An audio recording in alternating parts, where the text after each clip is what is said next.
জাতিসংঘের মহাসচিব অ্যান্তোনিও গুতেরেসের জাতীয় ঐকমত্য কমিশনের সদস্য ও রাজনৈতিক নেতাদের সঙ্গে গোলটেবিল আলোচনায় অংশগ্রহণ করেছেন।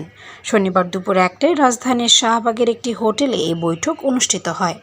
বৈঠকে বিএনপির পক্ষ থেকে উপস্থিত ছিলেন দলটির মহাসচিব মির্জা ফখরুল ইসলাম আলমগীর ও স্থায়ী কমিটির সদস্য সালাউদ্দিন আহমেদ।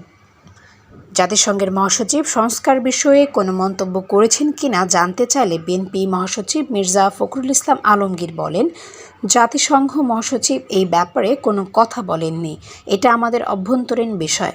মির্জা ফখরুল ইসলাম বলেন, মূলত এখানে সংস্কার যে কমিশনগুলো করা হয়েছে সে বিষয়গুলো জাতিসংঘ মহাসচিবকে অবহিত করা হয়েছে।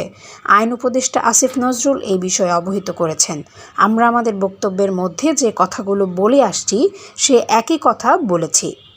বিএনপি মহাসচিব বলেন, সংস্কার অবশ্যই করতে হবে, সেই সংস্কারের কথা সবার আগে বলেছে বিএনপি, কিন্তু সেই সংস্কারটা যত দ্রুত করা যায়। আমরা যেটা বলেছি মূলত নির্বাচন কেন্দ্রিক বিষয়গুলো সংস্কারগুলো করে ফেলা, তারপর দ্রুত নির্বাচন করা, এরপর একটি সংসদের মাধ্যমে বাড়তি সংস্কারগুলো করা।